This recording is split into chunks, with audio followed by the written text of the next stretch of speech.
Assalamualaikum warahmatullahi wabarakatuh.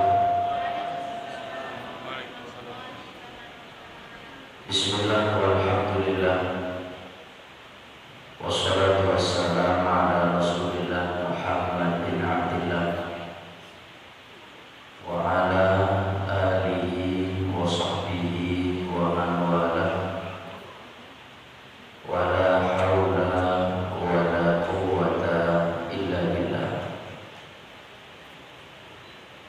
Subhanaka la ilma lana illa ma 'allamtana innaka antal alimul hakim. Rabbi shrah li sadri wa yassir li amri wahlul 'uqdatam min lisani yafqahu qawli. Amin ya rabbal alamin. Alhamdulillah, kita bersyukur kepada Allah Subhanahu wa Ta'ala atas segala limpahan anugerah hidayah, inayah, taufik, rahmat dan nikmat dari Allah, khususnya nikmat Islam, nikmat iman, dan tak lupa nikmat yang besar yaitu menjadi umat baginda Muhammad sallallahu alaihi wasallam. Kita bersyukur kita diberi kekuatan, diberi hidayah, diberi taufik sehingga bisa melaksanakan ibadah kepada Allah. Mudah-mudahan ibadah yang kita lakukan insyaallah menjadi amal ibadah yang diterima oleh Allah Subhanahu wa Ta'ala, dan insyaallah ibadah kita membuahkan istiqomah dan nantinya insyaallah akan membuahkan husnul khatimah. Amin ya rabbal hadirin hadirat rahimakumullah. Ada kabar gembira dari Nabi Muhammad sallallahu alaihi wasallam. Nabi Muhammad bersabda, "Man shalla shalawatil khamsa ma'a jama'atin wa jalasa fi halaqatil ilmi wa sami'a kalamullah wa 'amila bihi a'tahu Allahu sittata asya'." Nabi mengatakan, barang siapa seorang hamba yang sholat 5 waktunya istiqomah, bukan hanya sholat 5 waktunya istiqomah ma'a jama'atin, dan melaksanakan sholat 5 waktunya dengan berjamaah, wa jalasa fi halaqatil ilmi, dia setelah sholat berjamaah dia duduk di majelis ilmu,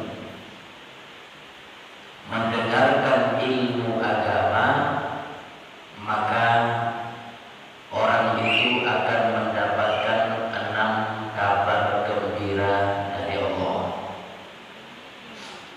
Kita tadi sholat fardu, sholat maghrib berjamaah, kita berzikir kepada Allah, mengucapkan tasbih, tahmid, takbir, tahlil, kita berdoa kepada Allah, mudah-mudahan doa kita dikabulkan oleh Allah.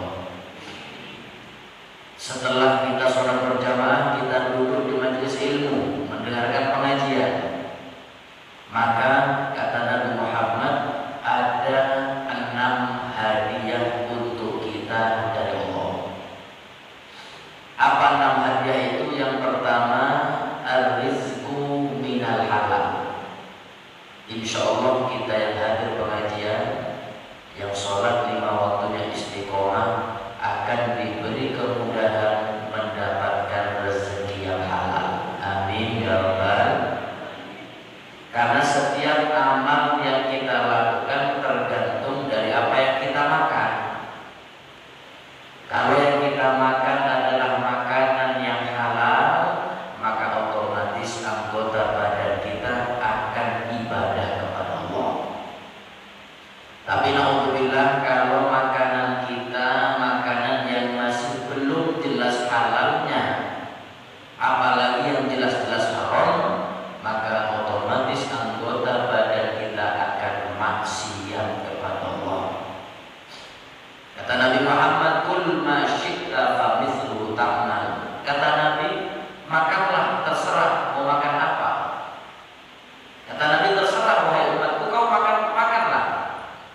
Ingat, apa yang kau makan, nanti engkau akan beramal seperti apa yang kau makan. Kalau makanannya halal, maka perbuatannya akan halal. Kalau perbuatannya maksiat, berarti dia telah memakan makanan yang tidak halal atau belum jelas kehalal atau haramnya. Nah, bagi kita hadiah pertama untuk kita dari Allah, kita sholat tadi berjamaah, kemudian kita duduk di majelis ilmu mendengarkan ilmu. Maka kata Allah, hadiah pertama insya Allah kita dimudahkan mendapatkan rezeki yang halal dan berkah. Amin ya rabbal. Yang kedua, kita hidup di dunia mendapatkan rezeki yang halal.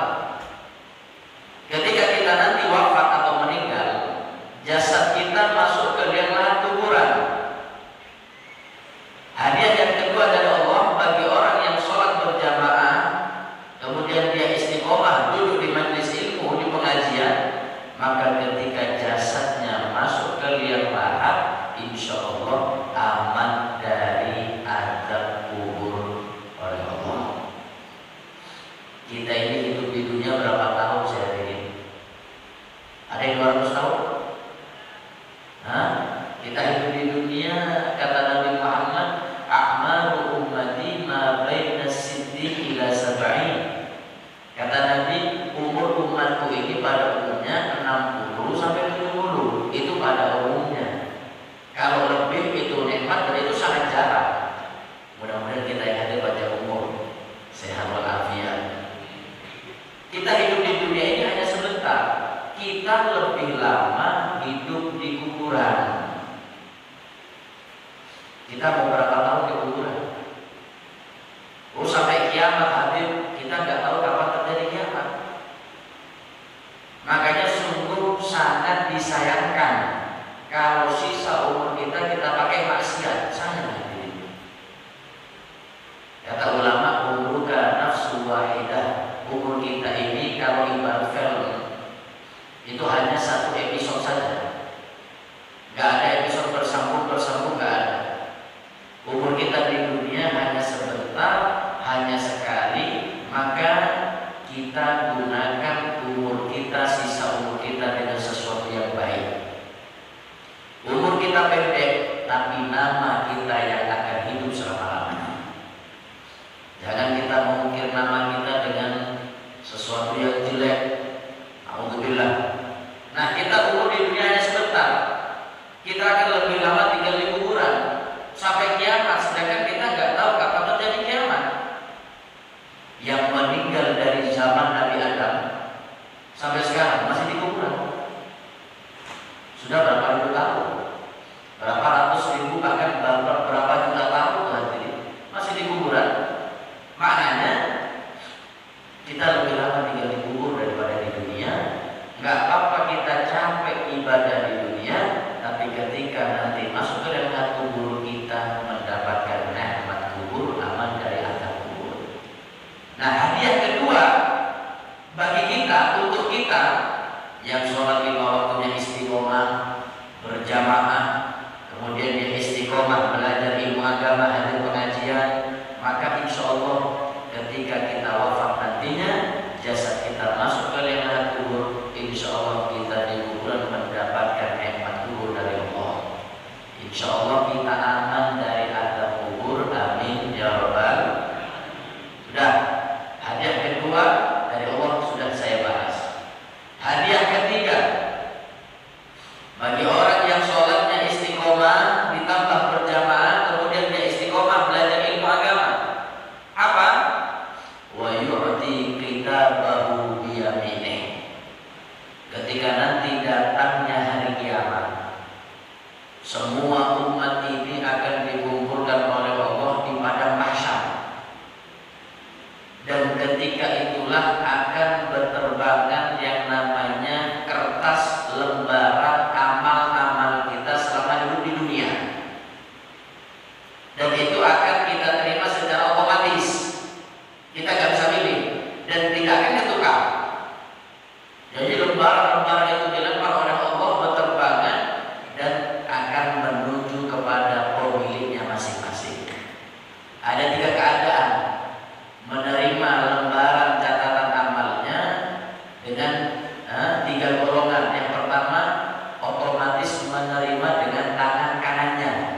selamat.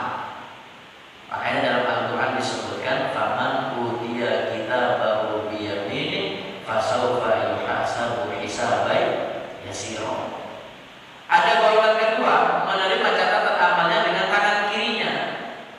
Ini naudzubillah yang matinya suul khotimah, yang lebih banyak maksiat daripada ibadahnya. Dia akan menerima catatan amalnya dengan tangan kirinya, gak selamat. Ada lagi yang lebih parah, menerima catatan amalnya dengan arah belakang. Ini mereka golongan yang tidak beriman kepada Allah. Nah, kata Nabi Muhammad, barang siapa yang sholat 5 waktunya istiqomah, kemudian dia belajar ilmu agama, maka insya Allah dia nanti akan menerima catatan amalnya dengan tangan kanannya sehingga selamat di hari kiamat. Di hadiah ketiga untuk kita. Kita enak hidup di dunia mendapatkan rezeki yang halal, dikubur mendapatkan nikmat. Di hari kiamat kita menerima catatan amal kita dengan tangan kanan kita. Hadiah keempat dari Allah. Wa yamurru 'ala sirat kal barqil khatif. Orang tersebut akan melewati jembatan Shiratal Mustaqim. Ada yang pernah tahu jembatan Shiratal Mustaqim? Saya pun juga tidak tahu. Jembatan Shiratal Mustaqim itu kata ulama jisrun mamdudun alamat di jahannam. Jembatan Shiratal Mustaqim itu adalah jembatan yang Allah bentangkan di atas perut neraka jahannam. Jadi di bawah jembatan itu neraka jahannam. Ahaddu minas sayfi wa adaku minas sya'ri. Jembatan nanti di hari kiamat itu tidak selebar jembatan Abu Duri. Abu Duri itu mungkin 10 meter lebarnya, 8 meter. Ini jembatan Shiratal Mustaqim, lebarnya, ukurannya lebih tipis daripada rambut, lebih tajam daripada pedang. Dan semua akan dan wajib lewat jembatan Shiratal Mustaqim, gak ada yang lolos. Dari Nabi Adam bersama umatnya sampai Nabi Muhammad bersama umatnya, wajib lewat jembatan Shiratal Mustaqim. Disitulah penentuan dia neraka atau surganya. Semuanya. Kalau hisab itu masih ada sebagian hamba yang tidak dihisab. Makanya Bapak Ibu ini kalau minta dan berdoa kepada Allah jangan tanggung-tanggung. Minta doa sama Allah jangan hanya minta masuk surga, tapi minta kepada Allah, ya Allah, masukkan kami dan keluarga kami ke dalam surga tanpa hisab. Ya. Nah, kita akan melewati jembatan Shiratal Mustaqim. Kata Nabi Muhammad, waktu kita melewati jembatan Shiratal Mustaqim 3.000 tahun lamanya. Bukan 1 kilo, 2 kilo jembatannya, 3.000 tahun. 1 hari di dunia 24 jam.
kemudian dia belajar ilmu agama, hadir majelis pengajian atau majelis ilmu, majelis zikir, insya Allah hadiah yang keempat dari Allah, dia akan melewati jembatan Shiratal Mustaqim secepat kilat menyambar. Insya Allah kita yang hadir nantinya akan lewat jembatan Shiratal Mustaqim secepat kilat menyambar. Amin ya rabbal. Sudah, hadiah keempat kita sudah dapatkan. Hadiah kelima, apa hadiah kelima? Wa yahsyuru ma'an nabiyyin, kita akan masuk surga dan insya Allah bersama Nabi Muhammad Sallallahu Alaihi Wasallam. Hadirin, surga itu menjadi indah bukan karena bidadarinya. Ya, bidadari di surga itu sangat cantik hadirin. Bahkan ibu-ibu siap-siap nanti di surga. Suaminya yang ahli ibadah masuk surga nanti akan didampingi oleh 70 bidadari. Tapi kalau istrinya soleha, maka suaminya nanti di surga akan tetap memilih bersanding dengan istrinya sendiri daripada 70 bidadari. Ya, mudah-mudahan istri kita istri yang soleha. Amin ya rabbal. Saya kalau pas bidadari ibu itu diem aja. Nampaknya nggak rindu ya. Suaminya bersanding dengan bidadari. Gak apa-apa, saya masuk neraka saja ya. Mudah-mudahan kita menjadi hamba yang selamat di dunia wal akhirah. Kita akan berkumpul dengan Nabi di surga. Surga itu menjadi indah bukan karena bidadarinya. Surga itu menjadi indah bukan karena kenikmatan surga, qutufuhu daniyah. Surga itu menjadi indah bukan karena buah-buahan dalam surga itu mudah dipetik. Bukan itu. Surga menjadi indah karena di dalam surga ada Nabi kita Muhammad Sallallahu Alaihi Wasallam. Sudah, insya Allah kita semua masuk surga nantinya. Yang terakhir, wa banallahu lahu baitan fil jannah lahu arba'una abwaban min yaqutati haqqo. Selain kita masuk surga bersama para nabi dan Nabi Muhammad, hadiah ke-6 dari Allah, kita akan dibangunkan istana yang mewah, yang megah, yang mempunyai 40 pintu, yang insya Allah istana itu terbuat dari batu bata permata yang sangat mahal harganya. Ini kabar gembira dari Nabi Muhammad bagi mereka yang sholat 5 waktu, istiqomah dengan berjamaah, dan insya Allah ya kita termasuk daripada hamba itu. Dan yang kedua, bagi mereka yang istiqomah belajar ilmu agama. Ayo Bapak Ibu, kita kadang istiqomah sholat berjamaah, alhamdulillah. Cuman yang kedua ini kita sangat jarang. Semangat istiqomah untuk belajar ilmu agama ini sangat jarang.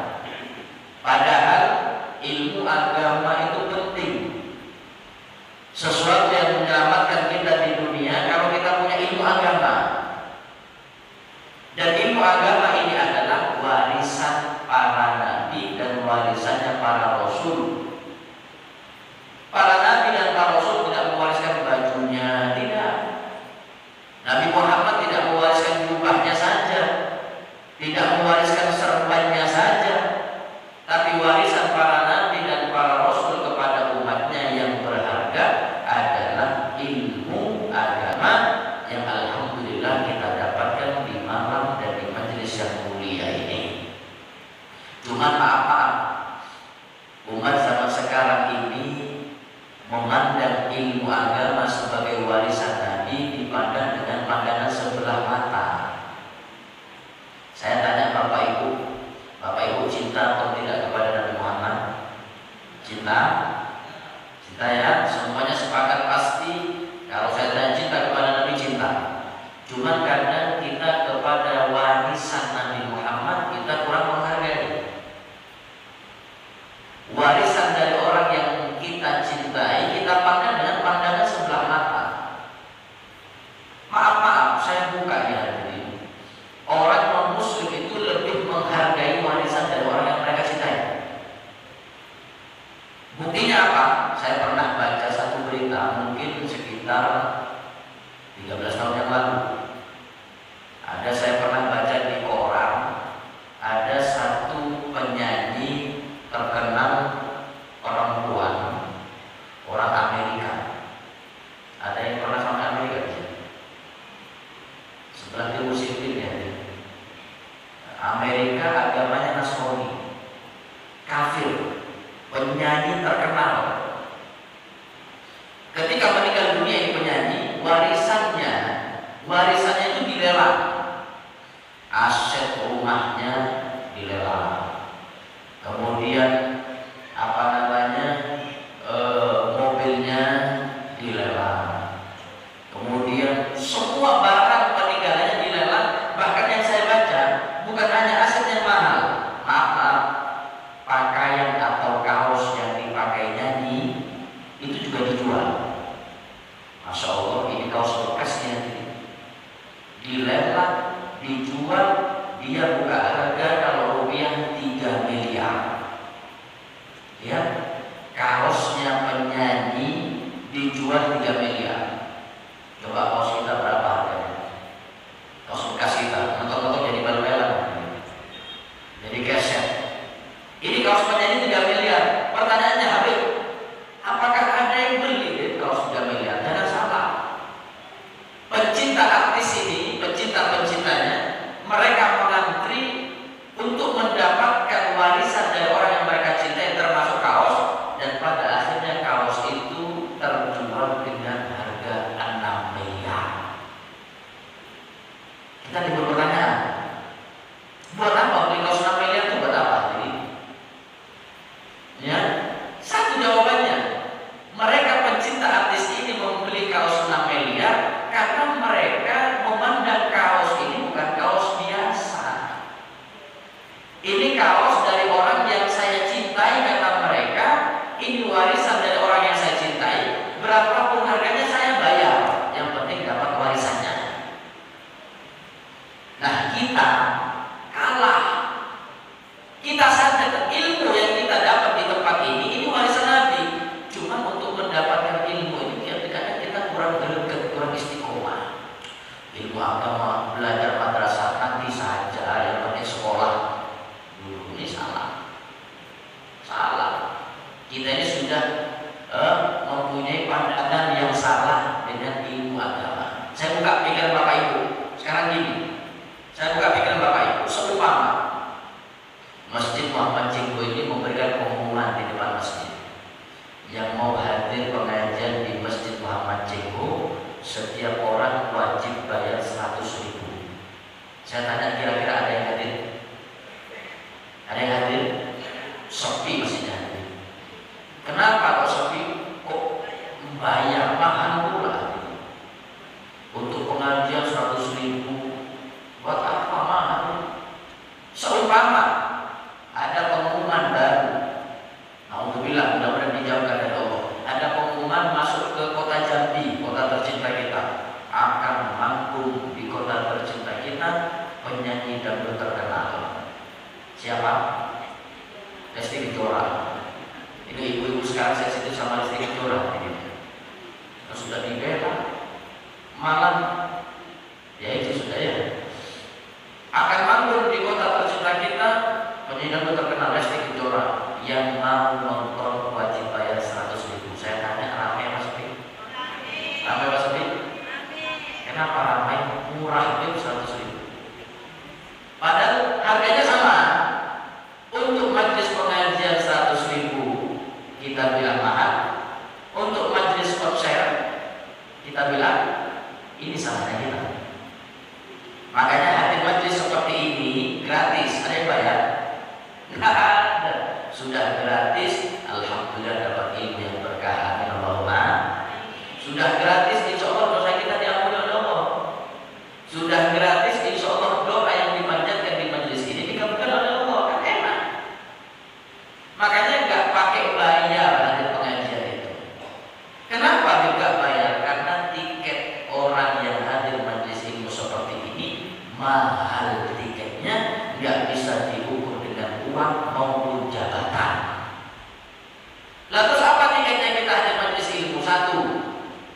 hidayah dan taufik dari Allah Subhanahu. Kita di sini bisa mengaji, bisa belajar ilmu karena bukan kemauan kita, hakikatnya karena Allah yang mau. Kita ini hamba pilihan Allah. Nabi Muhammad mengatakan apa? Man yuridillahu bihi khairan yufaqihu fiddin. Ketika Allah menginginkan baik kepada hambanya, Allah ketika ingin hambanya mendapatkan rahmat, mendapatkan nikmat, mendapatkan hidayah, mendapatkan taufik, itu tandanya di antaranya satu, hamba itu digiring oleh Allah untuk belajar ilmu agama, hadir pengajian. Makanya kadang saya heran, kadang ada bapak ibu itu mengatakan, mau saya hadir pengajian, gak mau saya. Bukan dia yang gak mau, tapi Allah yang gak milih dia. Bukan dia gak mau hadir pengajian, tapi dia belum dipilih oleh Allah. Allah yang gak mau dia hadir di pengajian. Jangan terus kita gak mau saya hadir pengajian. Loh, bukan kalian yang malas, Allah yang gak mau kalian hadir.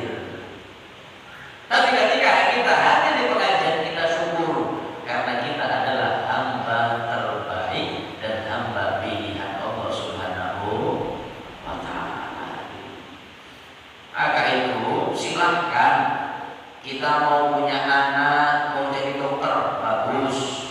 Kita ingin punya anak menjadi dokter, bagus. Kita ingin punya anak menjadi pejabat, bagus. Menjadi pilot, bagus.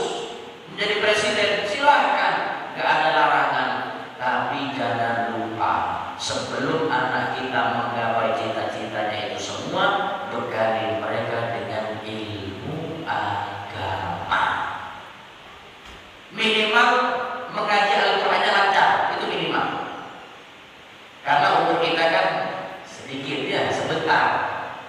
Kita sudah paham ketika anak cucu Adam itu meninggal akan terputus amalnya kecuali 3 perkara: ilmu yang bermanfaat, sedekah jariah, dan anak soleh yang mendoakan orang tuanya. Kita mau dapat anak soleh, kalau kita tidak didik mereka dengan ilmu agama, bagaimana mau bisa? Gak bisa. Minimal didik anak kita belajar ngaji Al-Quran dengan baik. Karena orang tua zaman sekarang ini optimis memasukkan anaknya ilmu dunia, anaknya kadang dipaksa untuk jadi TNI, dipaksa jadi polisi, jadi polisi lah. Tapi kadang lupa dididik dengan pelajaran agama. Kadang anaknya jadi polisi gak bisa mengaji Al-Quran, banyak. Kalau orang tuanya meninggal bagaimana? Mau dikirim apa orang tuanya liburan? Baca Al-Quran pun gak bisa. Baca surat Al-Fatihah pun gak bisa. Mau dikirim apa orang tuanya? Kirim surat hilang saja. Nah ini salahnya kita orang tua. Silakan. Kadang kita itu anak kalau sudah telat sekolah, marahnya minta ampun. Harus tepat waktu. Tapi kadang kita nggak perhatian. Kalau sudah sekolahnya libur, sholat subuhnya ada libur juga. Nah ini salah. Didik anak kita itu bekali mereka ilmu agama. Majelis pengajian seperti ini bukan harus semuanya jadi ustaz-ustaz, enggak. Ada yang pondok pesantren semuanya harus jadi kiai, jadi munyai, tidak juga. Tujuan diadakan majelis pengajian seperti ini, pondok pesantren, madrasah Islam, itu tujuannya satu, membentengi anak kita dari maksiat kepada Allah. Yang kedua, tujuannya supaya anak kita apapun profesinya jalannya terang. Apa yang menerangi? Satu, ilmu agama. Kalau sudah punya ilmu agama, mau jadi pejabat yang baik. Mau jadi pedagang yang jujur. Mau jadi ustaz yang betul-betul ustaz.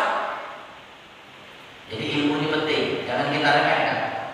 Ya, sebelum kita nantinya menyesal.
Ketika kita sakaratul maut, di samping kita ada ruh Nabi Muhammad.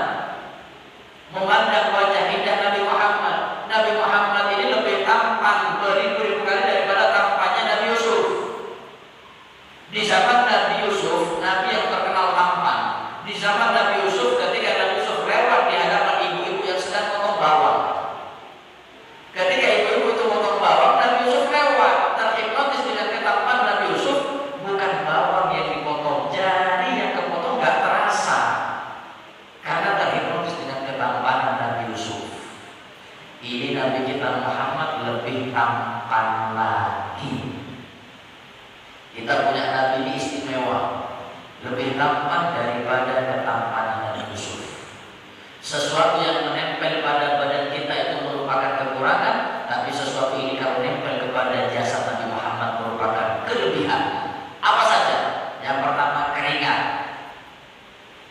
Keringat siapa yang harum? Saya tanya. Nggak ada yang harum hadirin.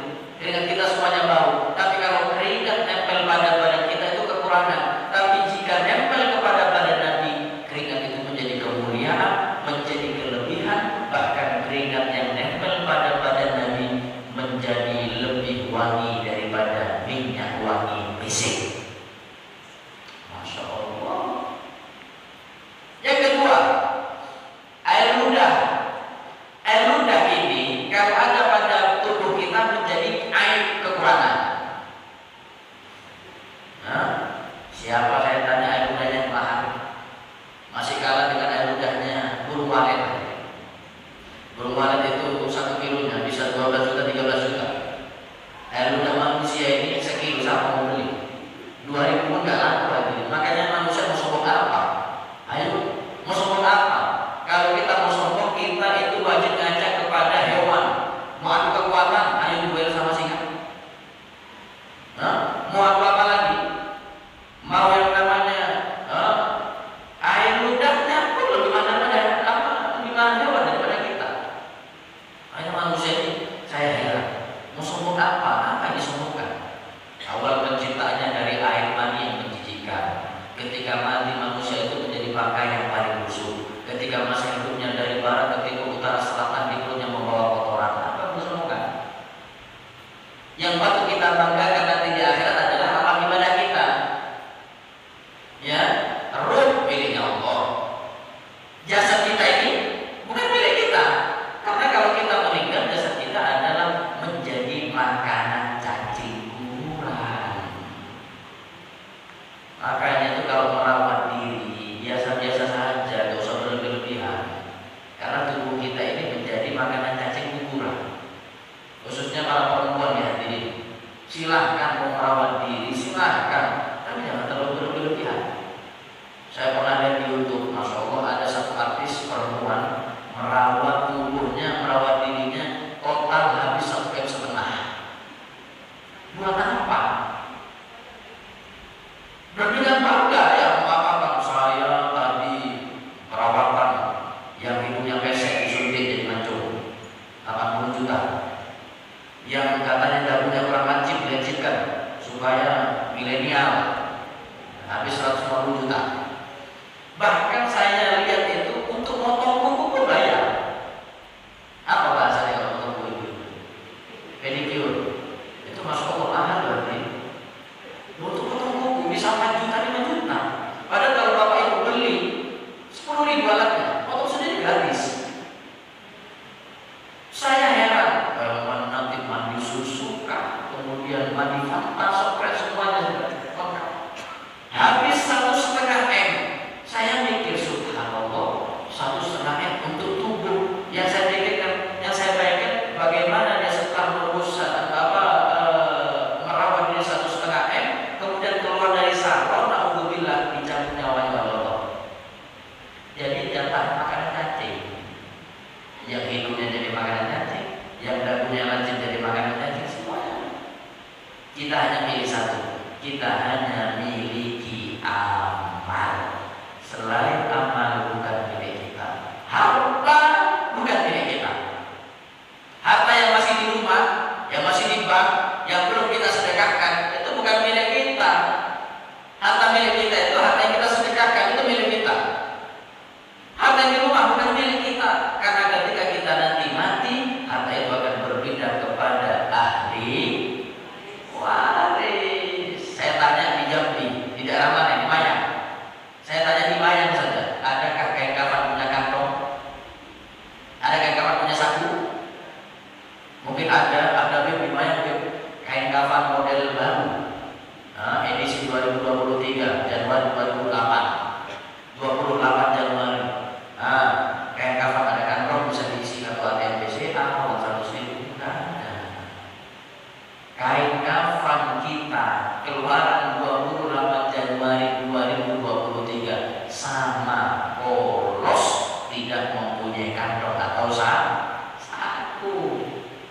Kita itu masuk kuburan gak bawa harta, tapi bawa amal.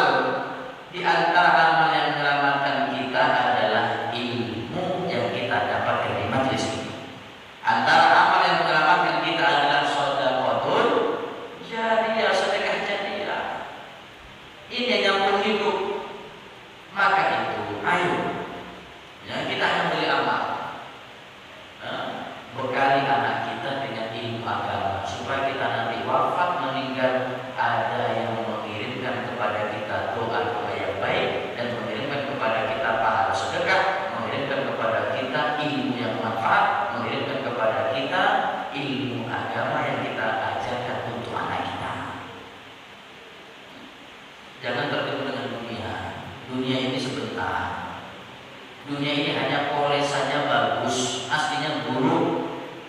Ketika Nabi Muhammad Isra wal Mi'raj, Nabi Muhammad itu dipanggil oleh seorang nenek-nenek yang sudah tua renta, nenek-nenek, cuman hiasannya hiasan mahal. Apa kata nenek itu ketika Nabi Muhammad lewat dengan malaikat Jibril peristiwa Isra wal Mi'raj? Kata nenek ini manggil Nabi Muhammad, Muhammad, lihatlah kepada saya. Kata Jibril, Muhammad, jangan lihat. Jangan lihat nenek-nenek itu. Nabi Muhammad lurus saja. Kemudian Nabi Muhammad tanya, wahai Jibril, siapa nenek-nenek itu tadi amati? Kata Jibril, itu nenek-nenek itu adalah perumpamaan dunia. Dunia tidak umurnya segitu. Dunia itu buruk kayak nenek itu.